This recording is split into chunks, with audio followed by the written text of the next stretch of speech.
زي خوتو يا وز خوت جدودو.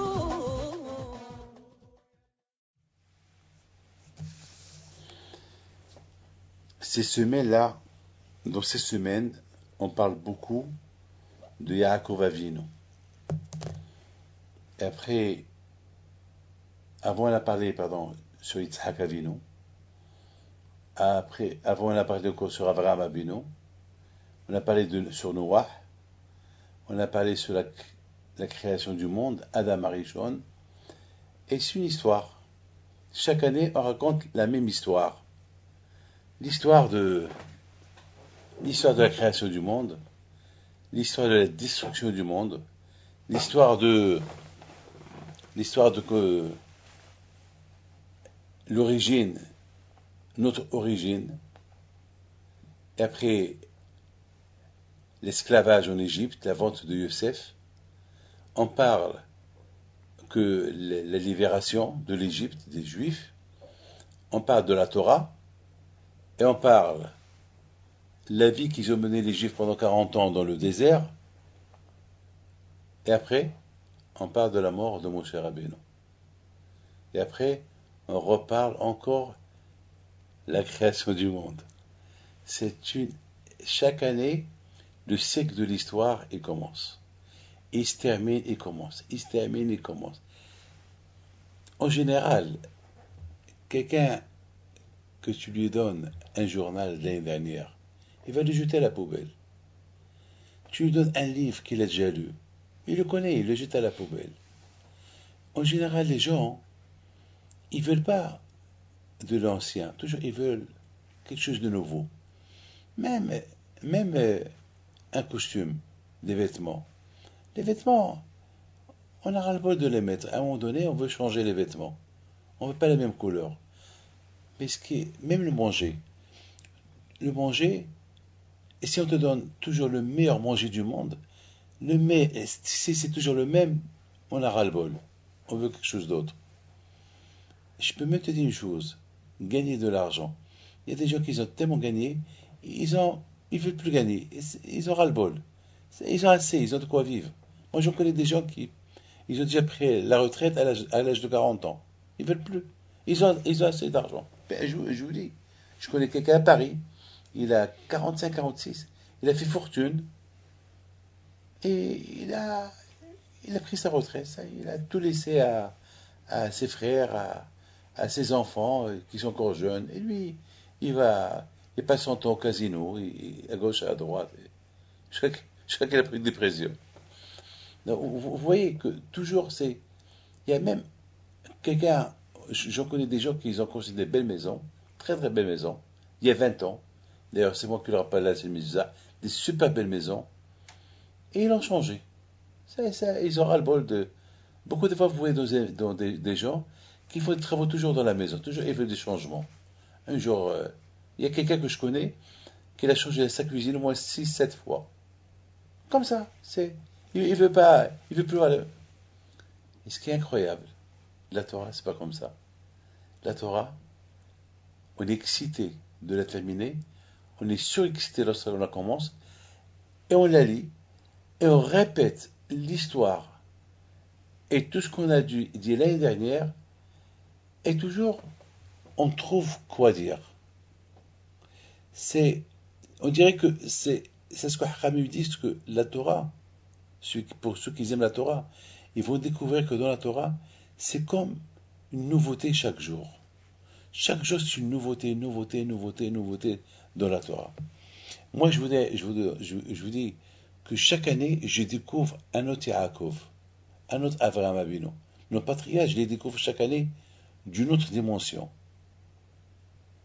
Quand j'ai compris comment ils étaient, tzaddikim l'année dernière, ou les années précédentes, ben cette année, j'ai découvert leur grandeur d'une autre manière. Et c'est ça la grandeur de la Torah. La Torah, et c'est la raison pourquoi la Torah, elle commence par le mot Bereshit, un début. En général, lorsqu'il y a un début, il y a une fin. C'est tout. Il y a la naissance, après il y a la mort. Voilà, il y a un début, il y a une fin. Or, dans la Torah, il y a un début, mais il n'y a pas de fin. On croit qu'il y a une fin, et voilà, on voit que cette même fin, c'est un début. Ça veut dire que la fin est amène au début. Ça veut dire que t'as pas encore fini. Et voilà, tu recommences encore. Et, et c'est comme ça la Torah. Ah, maintenant, ce que je voudrais vous expliquer, ce que je voudrais bien expliquer, c'est par exemple, il y a dans la paracha, par exemple, de Vaïechev, maintenant, Vaïechev, ça veut dire qu'Yaakov Abinu, il s'est installé en Israël avec son père, chez son père. Ah, maintenant, la Hamim nous disent que c'est bizarre. Tout de suite après que Yaakov Abinu, il avec toutes ces souffrances qu'il a souffert dans sa vie, maintenant il est dit, bon, maintenant que Esav il est parti, maintenant que toute ma famille elle est là, maintenant que je suis bien, alors c'est super. Alors je peux étudier la Torah, je peux vivre ma vie tranquille. Entre vous et moi, qu'est-ce que l'être humain il cherche? La tranquillité. Moi j'ai une yeshiva. Ce que je demande toujours à Kajvo, que j'ai de l'argent pour payer tout le monde, pour que je puisse moi aussi étudier un peu. Imaginez-vous que j'ai des problèmes d'argent. Si j'ai un problème d'argent, je ne vais pas étudier. Et si je ne vais pas étudier, je vais perdre. Parce que étudier, c'est gagner. Je voudrais simplement vous donner un exemple. Imaginez-vous que je vous donne une machine qui fabrique des 500 euros. Et je vous dis, voilà, je te donne 10 heures, une nuit, pour fabriquer des 500 euros. Est-ce que pendant que tu fabriques les 500 euros, tu vas dire, bon, je vais faire une pause? Une pause de 5 minutes, une pause d'une heure, c'est tu fais perdre des centaines, des milliers de billets de 500 euros. Donc, tu es obligé, même si tu as sommeil, même prendre un sandwich. Pourquoi? Parce que tu sais que tu as 10 heures. Chaque seconde, c'est des billets de 500 euros. Tu vois, et qu'imaginez-vous quelqu'un qui va dire, bon, allez, je fais une pause, je vais me reposer 2 heures, je suis fatigué. Ça peut pas, ça peut pas arriver. Parce que c'est une perte énorme. Eh bien, la Torah, c'est pareil. Et je vous donne une expérience. Je suis parti dormir hier soir vers 1h30 du matin. J'ai étudié un peu, j'ai fait un peu mes coups de téléphone aux États-Unis, etc., etc. Et après, je me suis dit, bon, hey, je dois me lever demain à 6h30 pour être à la prière, pour rencontrer Patrick et pour lui donner un petit cours de Torah. Et puis, vers 4h moins quart du matin, j'ouvre mes yeux. Vous savez, lorsque beaucoup de fois la nuit, on ouvre les yeux pour dormir mieux, ou bien pour se retourner de l'autre côté. Et puis pendant ce laps de temps que j'étais réveillé pour tourner de l'autre côté, j'ai dit, David, lève-toi. Alors ma réponse était, mais j'ai à peine dormi 1h30, et je vais me lever de toute façon à 6h30. Bon, puis déjà tu as ouvert les yeux, lève-toi. Je vous donne la parole d'honneur. Je me suis levé, je me suis lavé les mains, après j'ai dit, il est 4 heures. Et je retourne au lit. Ben je retourne au lit. Après je me dis encore, David, mais t'es fou. Tu t'es levé et tu retournes au lit. Profite. Peut-être tu vas découvrir des choses dans la Torah. Ça y est, tu as 65 ans, 64 ans. Profite. Quoi, tu es mieux que les grandes sadikim qui dormaient que quelques heures la nuit. Et j'ai sauté du lit. Et j'ai écrit une dizaine de pages. J'ai écrit une dizaine de pages. Ça, c'est la Torah que j'écris à 4 heures du matin. Et c'était quelque chose de nouveau que j'ai découvert dans la Torah. Donc c'est ça la Torah. La Torah, chaque seconde, tu peux en profiter, tu peux découvrir des choses inimaginables. La Torah, c'est une horma, c'est une horma. C'est une intelligence. C'est quelque chose que... Bémet, c'est comme si quelqu'un qui, qui, qui creuse dans les mines et qui trouve de l'or et des diamants. Eh ben, dans la Torah, tu creuses, pour comprendre la Torah et tu découvres des secrets de la Torah.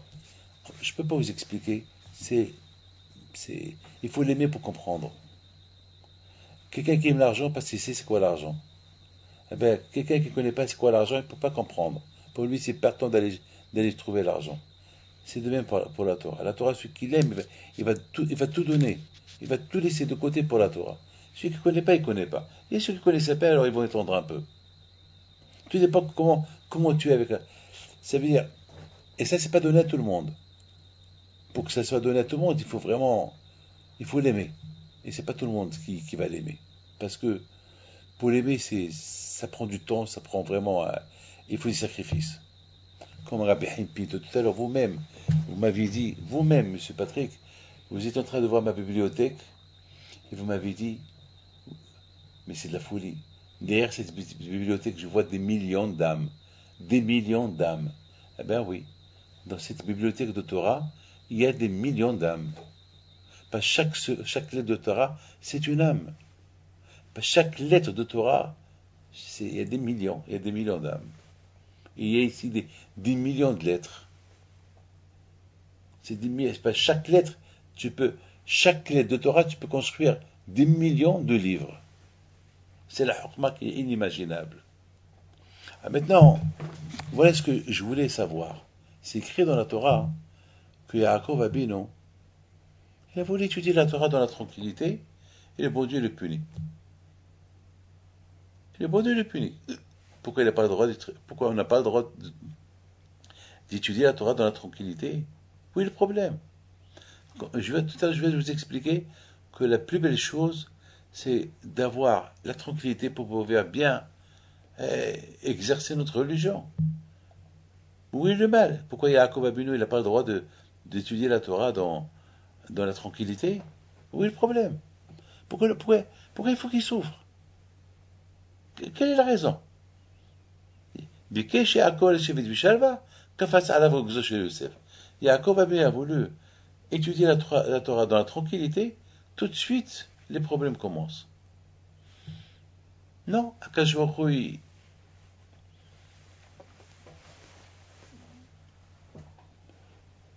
quelque part, il lui reproche, la tranquillité, c'est dans l'autre monde. Dans ce monde-là, il n'y a pas de tranquillité, il faut s'acharner. C'est vrai. Mais d'accord. Mais est-ce qu'on peut imaginer à Yaakov Abinu, à Hasvi Shalom, une minute, qui va étudier la Torah sans amour? Bien sûr, pourquoi le punir? Est-ce que, dites-moi, je vous pose une question, ça vous fait pas plaisir de voir des gens qui font des mitzvot, qui s'étudient la Torah dans la tranquillité, sans qu'ils soient perturbés? Bien sûr que oui. Moi, je prie toujours le bon Dieu qui me donne la tranquillité pour pouvoir bien faire mon travail. Et alors pourquoi Yaakov Abinu, il doit souffrir? Pourquoi Yaakov Abinu, il doit souffrir? Pourquoi? Vous savez que, écoutez bien ce que je vais vous dire.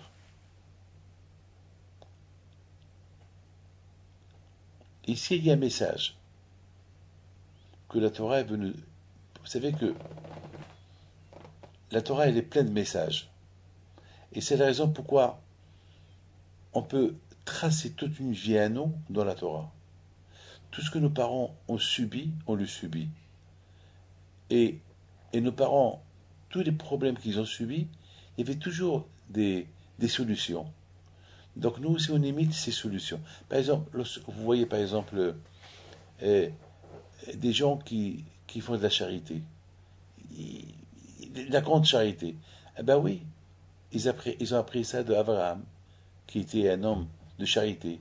Vous voyez par exemple des juifs qui se donnent, comme la Shoah, qui étaient heureux d'être tués pour Hachem.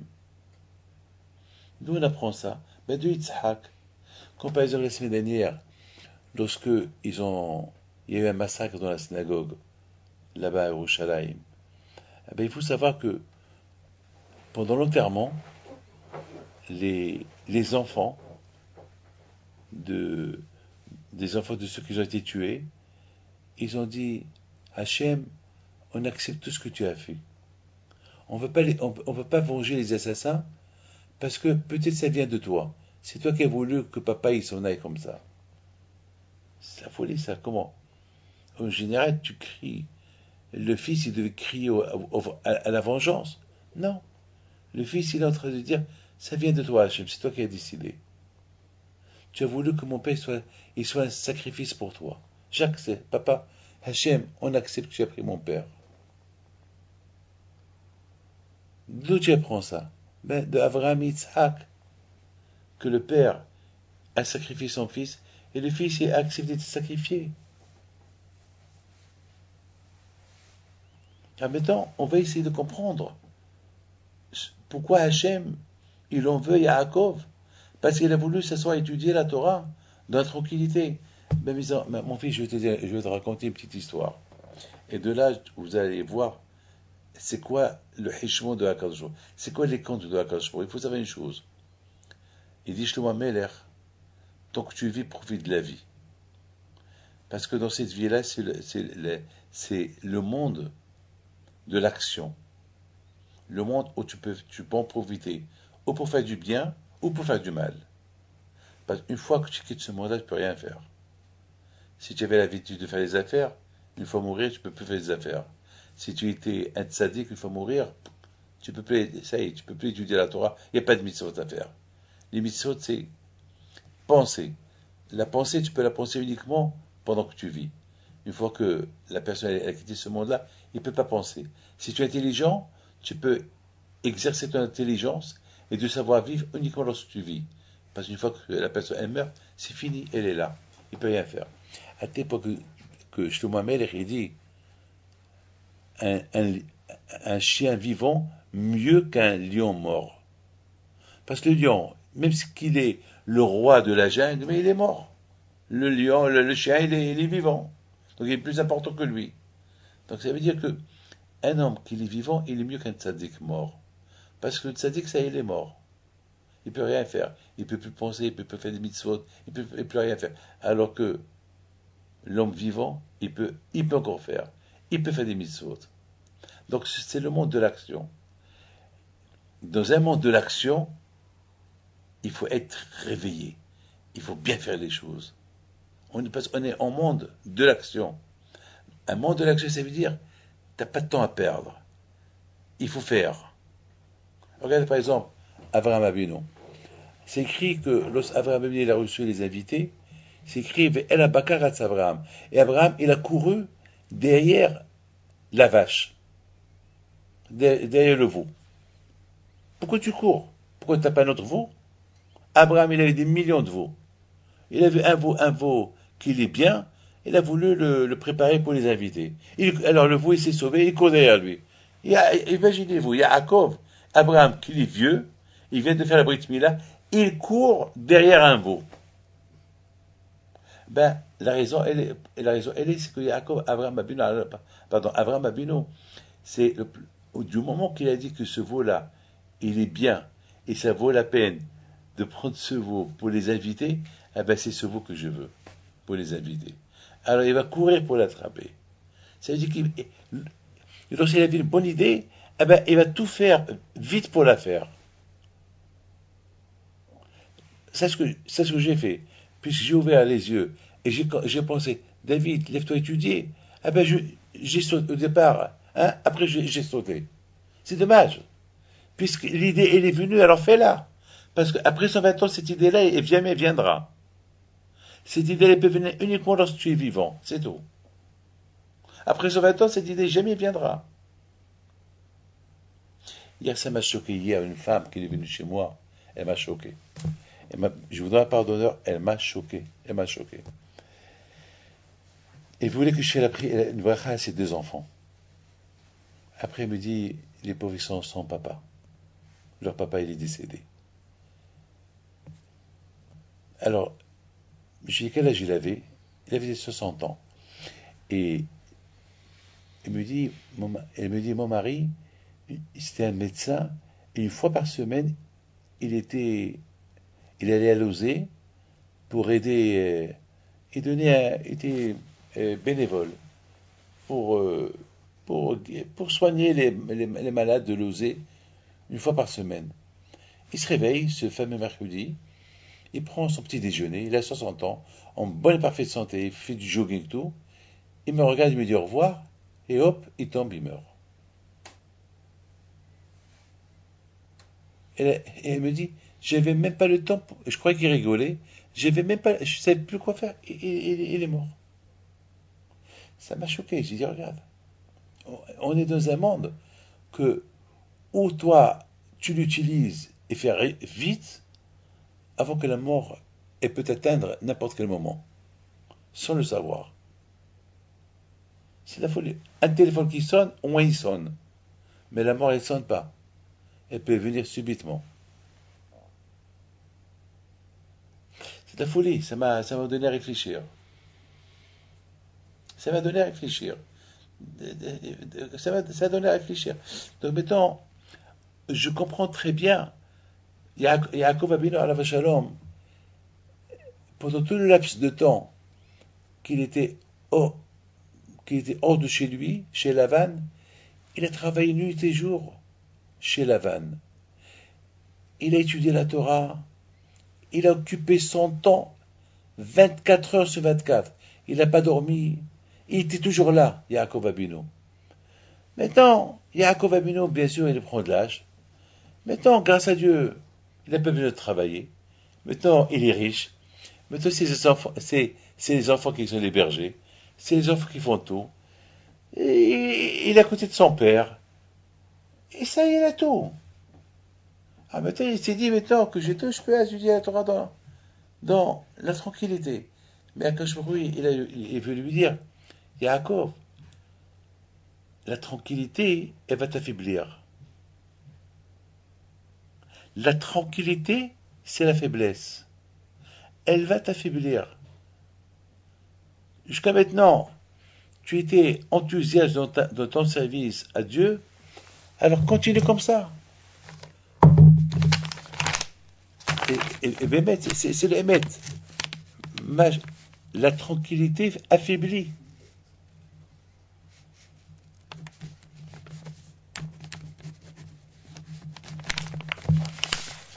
Donc, quelque part, quand je n'étais pas trop d'accord avec lui. J'ai dit non. Jusqu'à maintenant, tu étais symbolique. Tu étais un symbole. Regarde ton grand-père Abraham. Il était vieux. Il avait un veau. Il y a des millions de veaux. Mais il a dit non, celui-là, c'est le meilleur. Il a couru pour les chercher. Et toi, grâce à Dieu, tu n'as rien du tout. Pourquoi étudier la Torah dans, dans la, dans la tranquillité? Non. Quelque part, quand je en voulais. On a vu chez Abraham Abinu, toujours, la Torah est dit, Vayeshkem Abraham Baboker. Et Abraham, toujours, il se réveille le matin. Chaque fois qu'il a un ordre à faire, le matin, le matin, le matin. Pourquoi le matin? Toujours, la Torah nous dit, parce que toujours, la journée commence le matin. À cette époque, c'est quoi le matin? À 9 heures, à 10 heures, c'est toujours le matin. Mais chez Abraham, le matin, c'est vraiment le matin. C'est même s'il a dormi 1 heure avant le matin, eh ben, il se réveille le matin tôt. Toujours, toujours, les choses étaient dans la rapidité, dans la zrizout, dans les choses bien faites le matin, de bonne heure.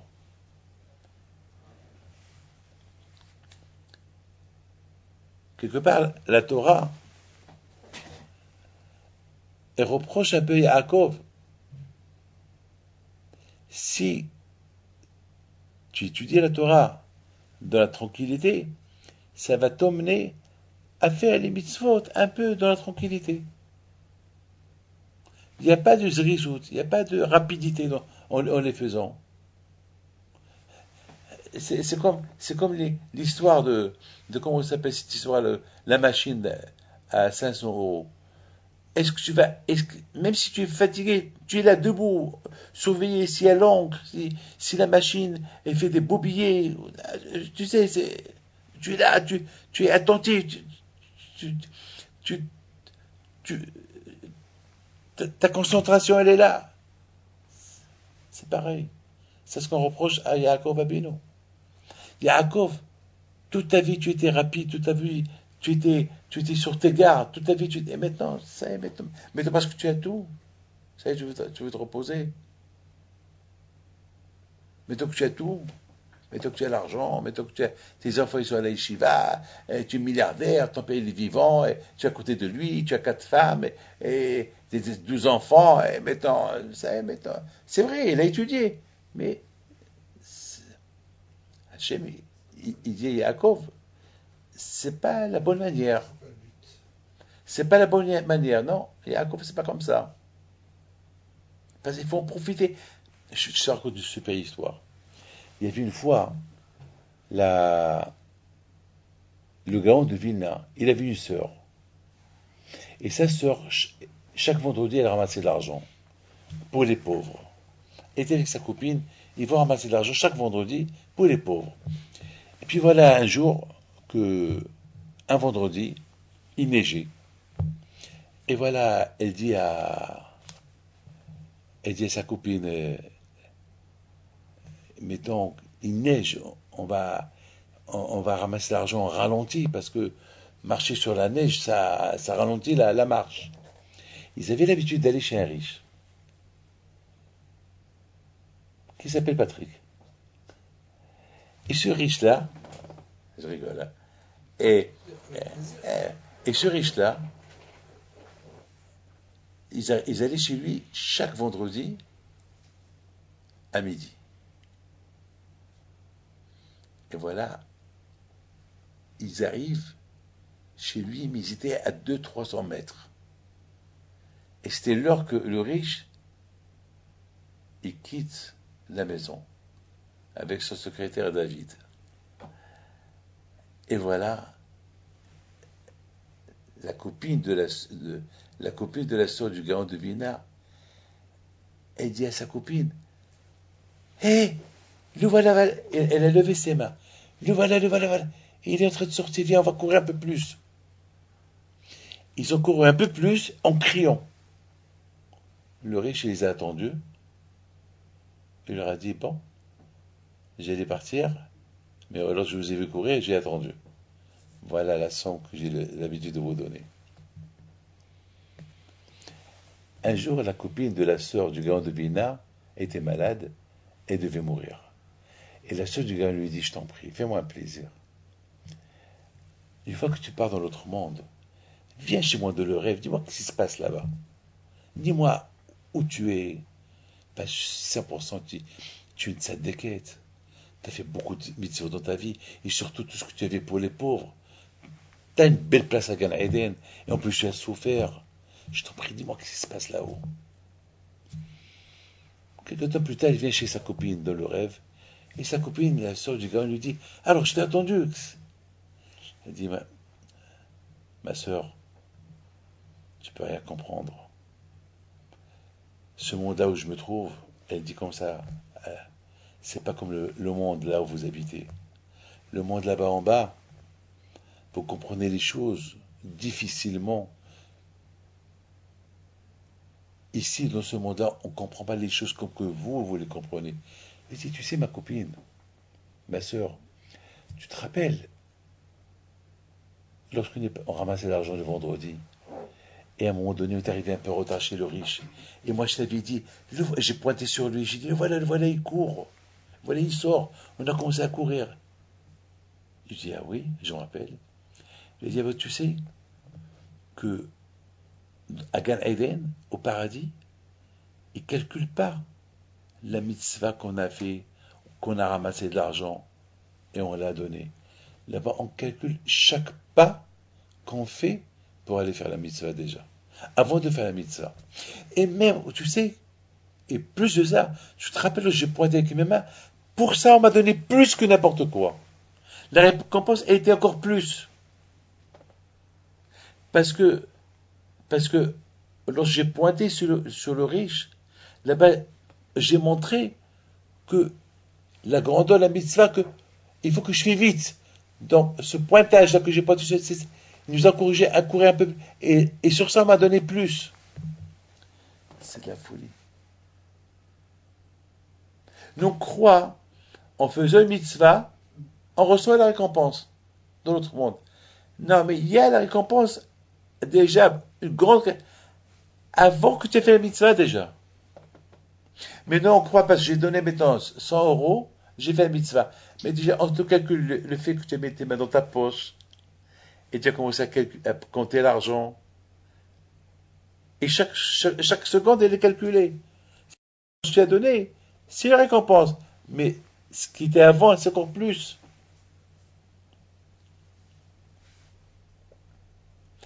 Donc, vous voyez que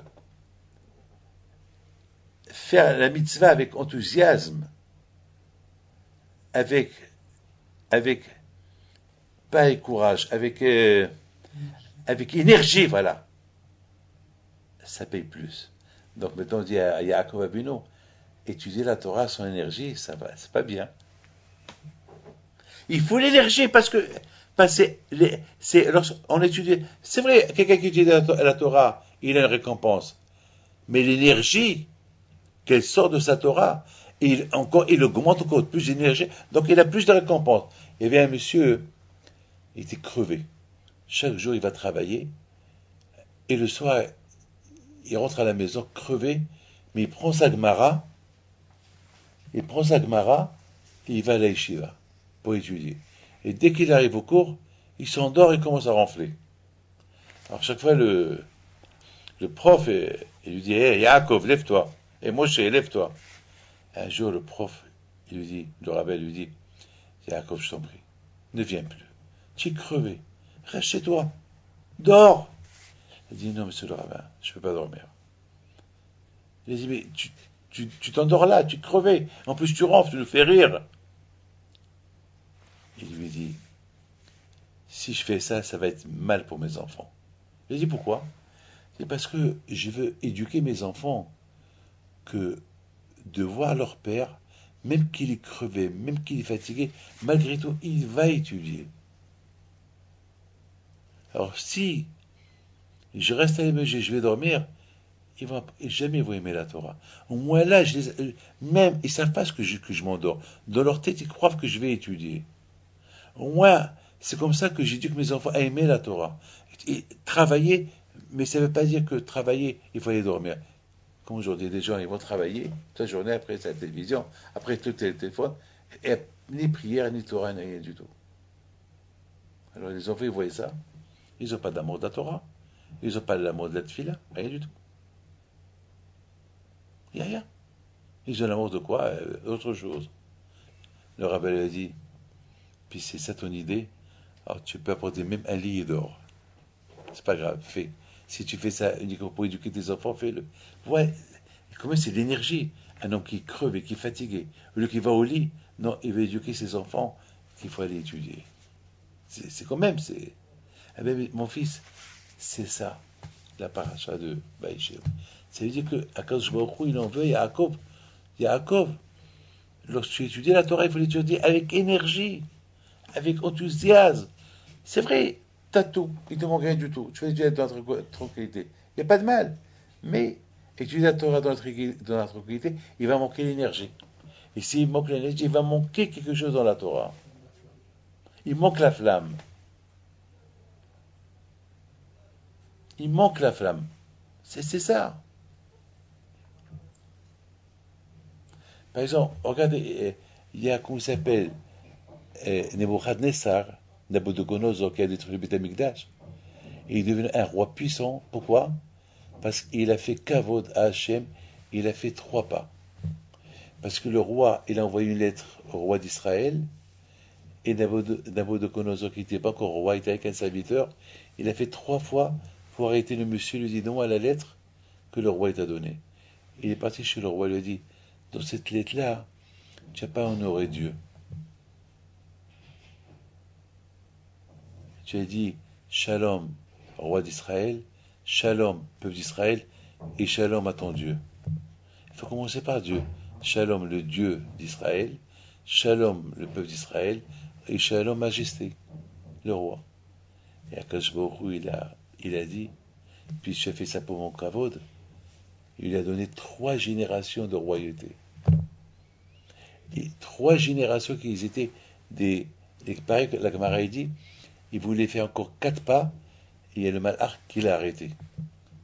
Parce qu'il aurait fait 4 pas, il aurait eu 4 générations de royauté.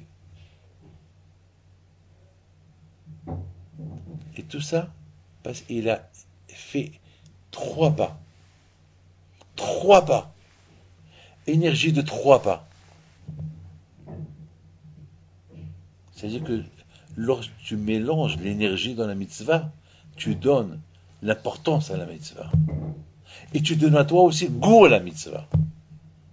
Pourquoi un riche? Il y a une différence entre un riche et un pauvre. Un riche qui a travaillé toute sa vie pour être riche, ou un pauvre qui gagne au loto. Il devient riche. Celui qui était pauvre et gagne au loto, il peut perdre d'argent. Parce qu'il n'a pas travaillé pour les avoir.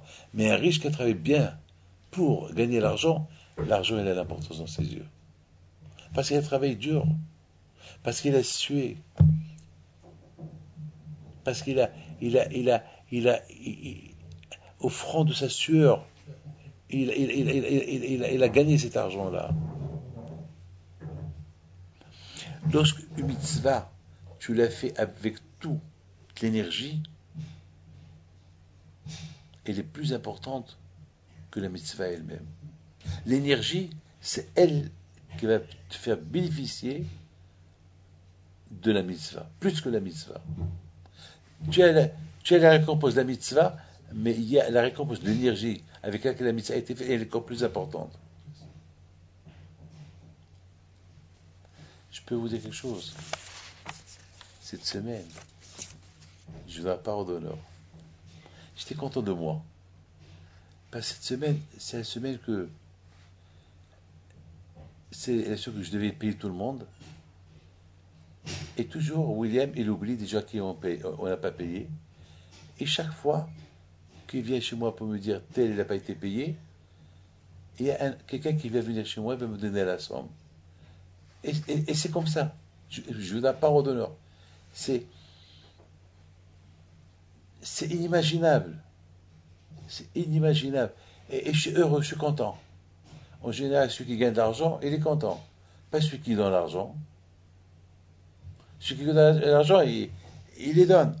Moi, j'ai toujours dans ma tête.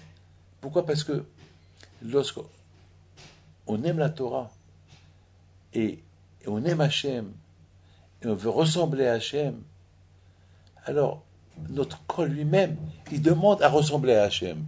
Donc il y a cette énergie-là qui vient. Il y a une énergie qui se crée. C'est écrit dans la paracha la semaine dernière que lorsque Yaakov a fait un beau rêve, il a fait un rêve. Il a rêvé Dieu. Tellement qu'il a rêvé Dieu. Et toutes les promesses que Dieu lui a fait, il n'arrivait pas à se lever. Il n'arrivait pas à marcher. Il voulait rester là-bas. Il a dit, mais c'est là où je rêvais Dieu. C'est là où Dieu il s'est dévoilé à moi. Il m'a donné des bonnes promesses. Ah, quel rêve. Il a rêvé ce fameux échelle, les anges qui montent, qui descendent. Et Hachem, il vient vers lui, il dit, Yaakov, n'aie pas peur, je te protège. Yaakov, je souhaite un bon voyage. Tu vas retourner riche, ta ta ta ta ta ta ta ta. Tout ça, il a perdu son énergie. Il ne voulait plus partir. Qu'est-ce que la Torah dit? Vaïssa Yaakov, Yaakov, il a levé son pied. C'est comme si son pied était collé là-bas, il ne voulait plus bouger. Il a levé son pied pour marcher. Il a fallu qu'il crée une énergie. Parce qu'il était là-bas. Il était comme hypnotisé par la grandeur de Dieu à cet endroit où il l'a rêvé. Ah, Hachem, t'es grand, t'es puissant. Ah, Hachem, si je savais que j'allais rêver avec toi, je n'aurais pas dormi ici. Ah, je ne peux plus me séparer de cet endroit. Ah, cet endroit est super. Ah, mais il faut qu'il s'en aille. Parce qu'il a voulu, il a voulu, il a voulu, il a voulu investir toute son énergie dans cet endroit. Mais tu ne peux pas. Il a fallu créer une autre énergie spectaculaire, lever son pied et marcher. C'est la folie, c'est la folie. Aïe, aïe, aïe. Ah. Il est venu chez moi une femme en Argentine. est venu chez moi pour me demander une bracha l'année dernière.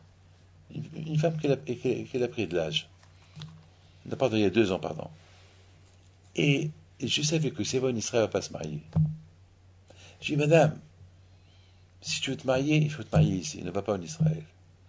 Alors elle m'a dit, mais ici, je travaille pas, ici. Je dis, bon, moi je te dis ce que je pense. Il me dit, Rabbi David, vous êtes en train de détruire toutes, tous mes idées, mon avenir. Je dis, faites ce que vous voulez. Elle vient chez moi la semaine dernière. Elle m'a dit, Rabbi David, je viens pour vous dire merci. Je vous ai écouté, je vous en voulais, mais d'un autre côté, j'avais peur de ne pas vous écouter. Et grâce à Dieu, je suis resté. Le même mois, j'ai connu quelqu'un. Je me suis marié, voilà mon enfant. Parce que même pour écouter la vie d'un rave, il faut de l'énergie. Parce que beaucoup des fois, le rave, il peut te dire quelque chose qui n'a pas de sens. Il peut même détruire tes rêves. Il faut créer une énergie pour l'écouter. Et voilà, il a réussi. La même semaine, j'étais à la yeshiva, je donnais un cours au Torah à la yeshiva. Une yeshiva là-bas à Buenos Aires. Et on m'a dit, Rabbi David, vous voyez ce monsieur-là? J'ai dit oui. Ben, c'est celui-là qui est venu chez vous il y a 2 ans, ou l'année dernière. Il avait une tumeur à la tête, et les médecins ne lui ont pas donné grand-chose à vivre. Et vous ne saviez pas qu'il avait la tumeur à la tête. Il vous a demandé une bracha, et vous avez dit, n'ayez pas peur, vous n'avez rien du tout, vous allez guérir. Dans sa tête, il a créé l'idée qu'il n'a rien.